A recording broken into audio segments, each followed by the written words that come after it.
Welcome to the Health Headlines podcast series from Capitol Health. I'm Ivo Terra, and joining me today is Lynn Osborne, Director of the Capitol Health Assisted Living Program. We'll be discussing the Capitol Health Assisted Living Program, a vital service designed to support seniors residing in publicly subsidized housing in Mercer County. Welcome to the program, Lynn. Thank you for welcoming me. So, let's talk about some of the challenges that our seniors face, especially those in assisted living, because that's different than other sorts of challenges they may think. So what do you see most often as the challenges for seniors in assisted living programs? Well, in the assisted living program, it's a different type of model than traditional assisted living.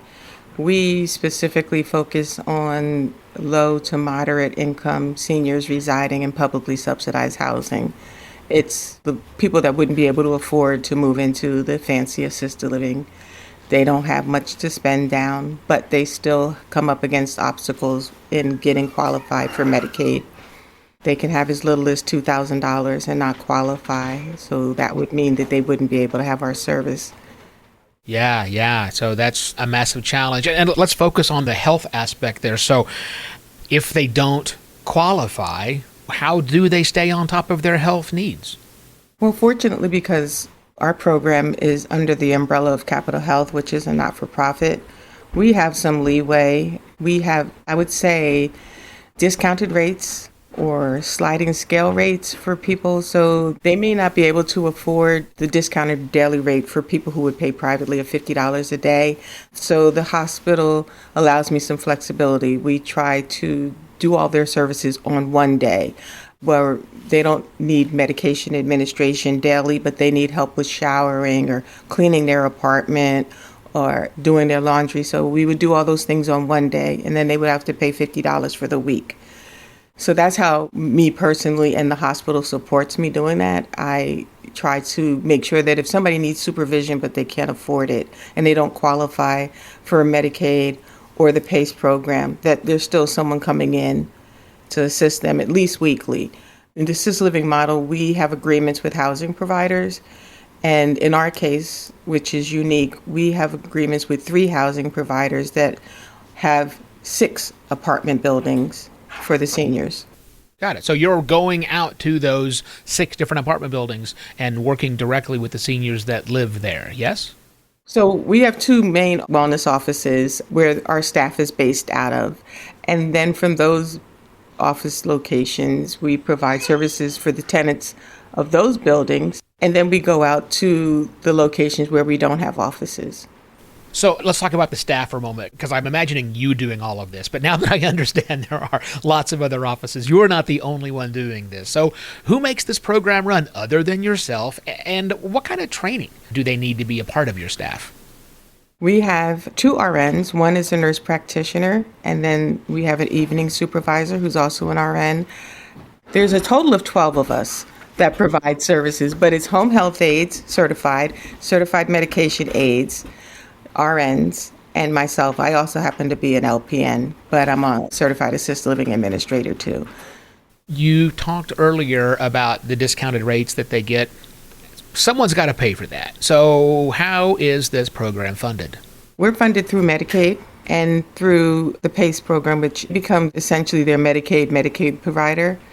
Through the federal funding that they get, they can pay privately, like I mentioned, but I've also applied for grants to help seniors that don't qualify for funding from the government. You've talked about qualification, and I think you may have answered this, but I want to be specific and make sure I get it for the listener. So how do seniors qualify specifically for your assisted living program? So once they are deemed eligible for Medicaid, we accept Medicaid. Medicare does not fund our services at all. Once they're qualified for Medicaid, Medicaid has a managed long-term services and support component, and that is what pays for Medicaid recipients to receive our services in their home. The seniors need to be in need of nursing home-like services, long-term care. So once they go through that component and they have been accepted into Medicaid with the MLTSS waiver, then we do an assessment to deem whether or not we can meet their needs, because there are people that would exceed what we can do for them in the home, levels of care. So if they need a 2-person transfer from their bed to get out of bed, if they have wounds that can't be managed at home successfully, if they are just resistant to being compliant with their medications, and we've done all that we can do, those are people that we would have to recommend seek other assistance and possibly long-term care. We've had successes on the other end of the spectrum where people have been in long-term care for 11 years or were unhoused, and because the housing provider had our services in place in their building, these people could get an apartment, and then we could provide services to them. So we've had success with that. We had one gentleman that had been in a nursing home for 11 years because he didn't have a home, and he was able to get an apartment and have us take care of him at home. Another gentleman was in a nursing home for quite some time, and he came, and we just received a letter from his family member thanking us because he had 5 years at home that he wouldn't have been able to have. We have an unhoused gentleman that the county contacted us about and was able to get him into one of the buildings where we provide service, and he's still living on his own with our support.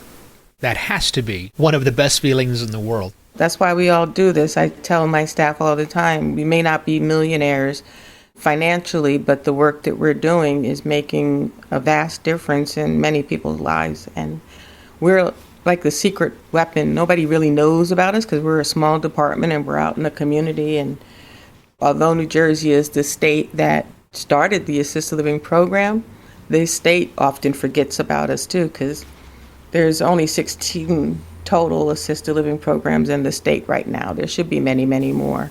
Yeah, there should be. Well, and I'm very glad you're doing the work that you are doing. Thanks very much for being with me here today, Lynn. Thank you.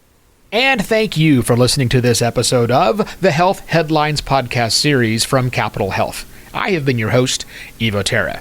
If you or someone you know would like more information about the Capital Health Assisted Living Program, visit the website at capitalhealth.org/assisted living, all one word, or call 609-599-5161.